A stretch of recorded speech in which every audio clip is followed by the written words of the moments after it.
Rifki Wijaya dari kelas elektronika kelas malam semester 4. Di sini saya akan menjelaskan bagian-bagian mesin bor, tangan listrik dan fungsinya.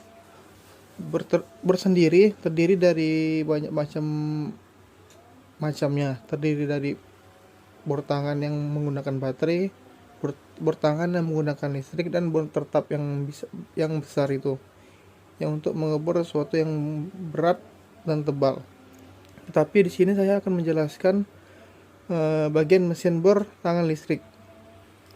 Yang pertama adalah cak bor atau kepala bor.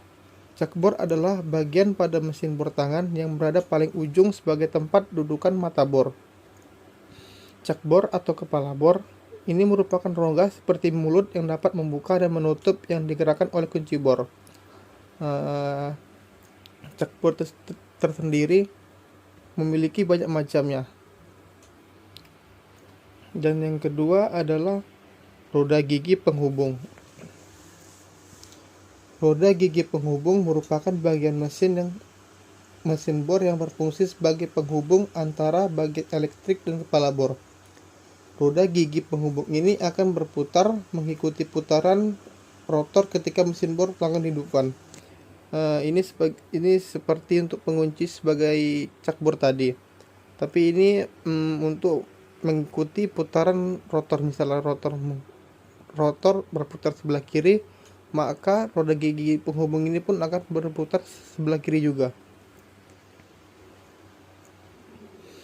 Yang ketiga adalah rotor dan stator. Rotor dan stator merupakan bagian mesin bor tangan yang berfungsi sebagai mesin penggerak. Rotor adalah bagian yang berputar, sedangkan stator adalah bagian yang diam. Kedua bagian ini akan bekerja sama untuk menghasilkan putaran untuk menjalankan mata bor.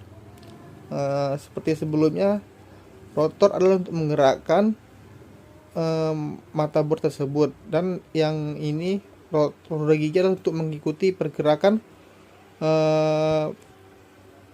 rotor. Yang kelima adalah saklar bor. Saklar merupakan alat yang digunakan sebagai pemutus dan penyambung aliran arus listrik. Sedangkan pada mesin bor tangan digunakan untuk menghidupkan dan mematikan mesin bor listrik tersebut.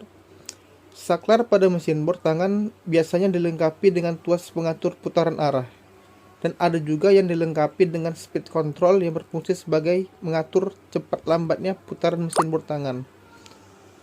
Saya sendiri sering menggunakan bor tangan tersebut yang ada dilengkapi dengan speed control. Biasanya speed control ini terdiri dari empat macam: low, medium, dan high. Dan yang terakhir adalah super high. Dan yang enam adalah panel drill. Panel drill pada mesin bor tangan biasanya terletak di bagian atas atau di samping rangka mesin bor. Panel drill ini berfungsi untuk menjalankan fungsi drill. Drill adalah gerakan maju mundur dari kepala bor yang bertujuan untuk memberi tekanan mata bor ketika melakukan proses pengeboran di bidang keras seperti tembok dan beton. Tapi di sini saya akan menampilkan hanya mata bor.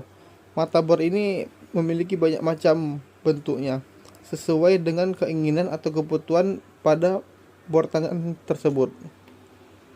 Demikianlah pembahasan mengenai bagian-bagian mesin bor tangan listrik dan fungsinya. Semoga bisa menambah wawasan yang bermanfaat. Lebih kurang saya mohon maaf. Wassalamualaikum warahmatullahi wabarakatuh.